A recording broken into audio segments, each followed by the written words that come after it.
Welcome back to the Revive Then Thrive podcast. I'm Hallelujah Adams, LMFT and relational therapist, and I'm so glad you're joining me.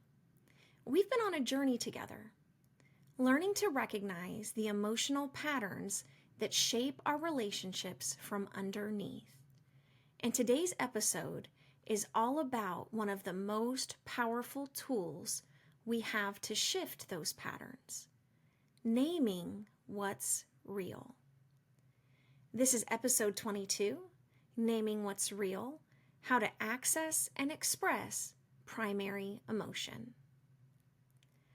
Most of us were never taught how to truly identify what we feel, let alone share it. Instead, we learned how to protect, to express frustration instead of fear, to stay silent rather than say, I'm lonely, to power through instead of fall apart. But here's the truth. From an attachment and an EFT lens, the emotions that build connection, fear, hurt, longing, sadness, are often the ones we've been taught to hide. And yet these are the very emotions that create safety, intimacy, and repair when we learn to access and share them. As Dr. Gabor Mate says, when we're disconnected from our emotions, we're disconnected from ourselves. And when we're disconnected from ourselves, we struggle to truly connect with others. In emotionally focused therapy, we distinguish between primary emotions and secondary emotions. Primary emotions are the raw, vulnerable ones: fear, hurt, sadness, loneliness, shame, longing. Secondary emotions are the ones we tend to show: anger, irritation, numbness, defensiveness. Secondary emotions are often more socially acceptable or more protective. But when we only express those, we miss the chance for deeper connection. The Gottmans describe how partners and loved ones often escalate because they're reacting to the surface layer, not responding to the softer truth underneath.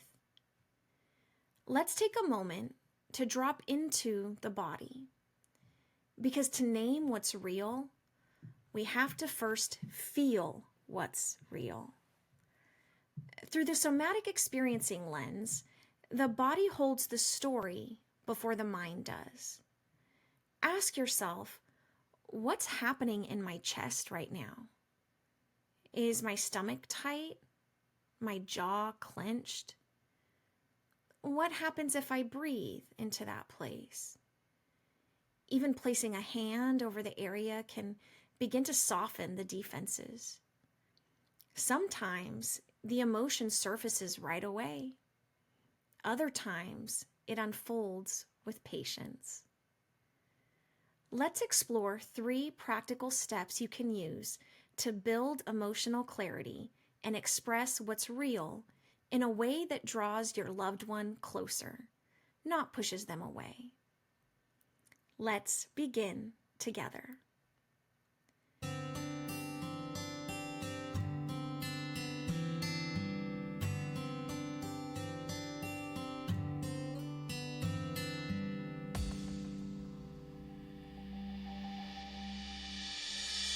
Relational Thriving's 1. Build an emotional vocabulary. Start by expanding the language you use for feelings. Instead of just mad or fine, try, I feel overlooked, or I feel scared, I don't matter, or I feel disconnected and I miss us. Even practicing this alone can rewire your inner world.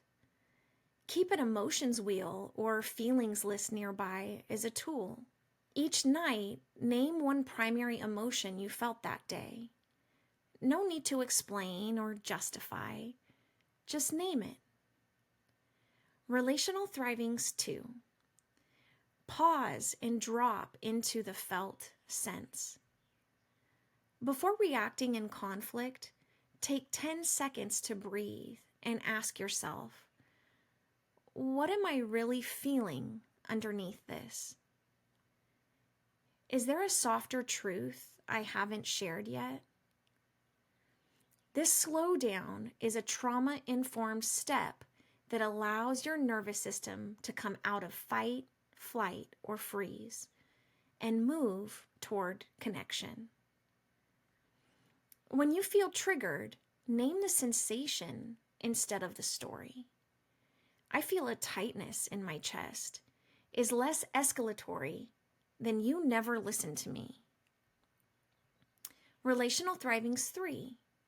Use emotion-first language in repair. In both Gottman and EFT models, emotional repair starts with vulnerability. Try saying, when we argued earlier, I realize now I was scared you were pulling away. Or, I got loud because I was hurting. I wish I had said that sooner.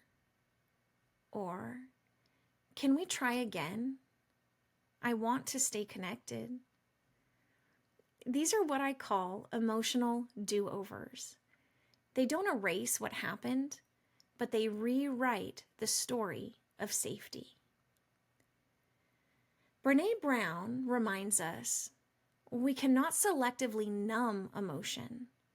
When we numb the hard feelings, we also numb joy, gratitude, and love. Naming what's real opens the door, not just to healing, but to being fully alive in your relationships.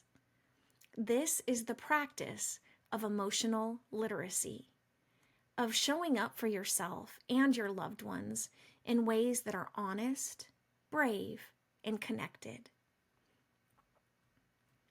In our final episode of this series, we'll explore what happens after we've named the emotion, how to respond to your loved one's emotions with attunement, and how co-regulation becomes the pathway to deep, secure bonding.